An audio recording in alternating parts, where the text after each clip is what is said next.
بسم الله الرحمن الرحيم، وعلينا توكلنا، وان شاء الله هنعمل لكم النهارده بطايه حلوه وجميله. ادي البطايه هي غسلناها بالملح والخل والليمون، وهنحشيها بصله اهي، وادي التوابل اهي، كمون شطه فلفل اسود اهو،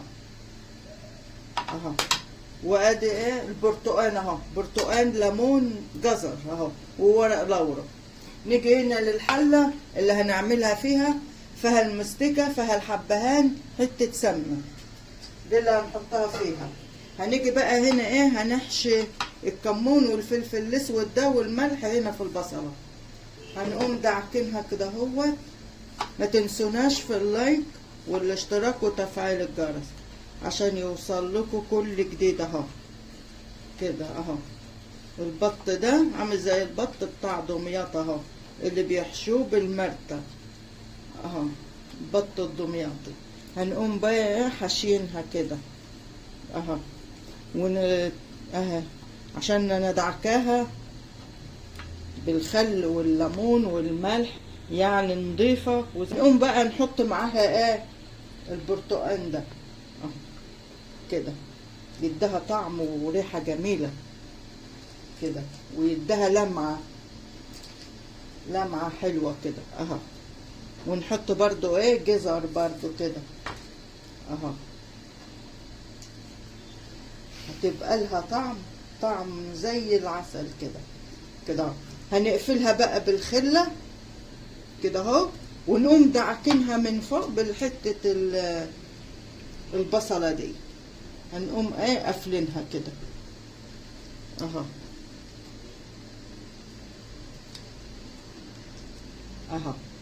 كده، قافلينها كده، ونقوم جايين عليها كده اهو اهي، نقوم دعكنها كده اهو. ما شاء الله بطايه كبيره اهي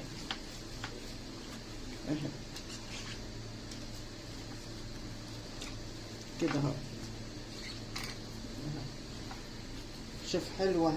هنقوم بقى رايحين على الحله هنحطها، ودي اهو ندعكهم برضو في البصله كده اهو، برضو زيها كده اهو.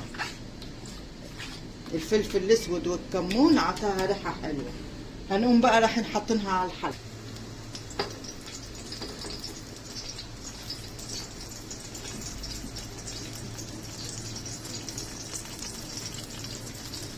ادينا هنحط البطايه اهي، حطينا المستكه، حطينا الحبهان اهي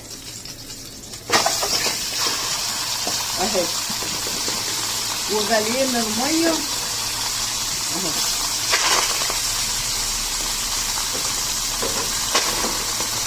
بس كده، ونقوم جايبين الميه المغليه دي عليها بقى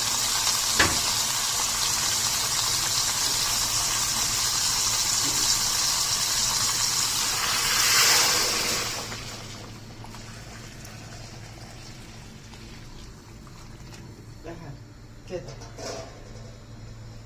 ونقوم جايبين عليها برضو بقية البرتقال اهو كده. الخلطة دي كلها هنقوم كبينها عليها كده، والورق اللوري وكله بس، ونسيبها بقى تغلي وهنوريها لكم بقى. ادي عصير البرتقال اهو، حطينا عليه معلقه صلصه صغيره يعني لون كده اهي. شوف لون اهي في عصير البرتقال عشان يديه لمعه كده حلوه. هنقوم بقى جايين بالفرشه اهي وندهنه كده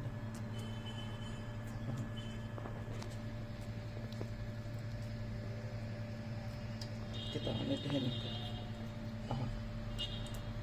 شوف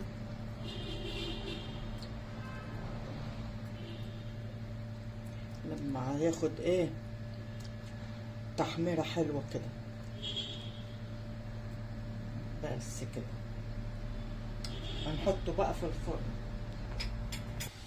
اهو يا جماعة، في الفرن اهو، هتشوفوه لما يطلع من الفرن يبقى لونه ذهبي كده وحلو اهو يا جماعة. البطة بعد ما طلعت من الفرن متحمرة وجميلة اهي، شوف عاملة ازاي، حلوة اهي ومستوية خالص اهي، شوف اهي مستوية خالص اهي،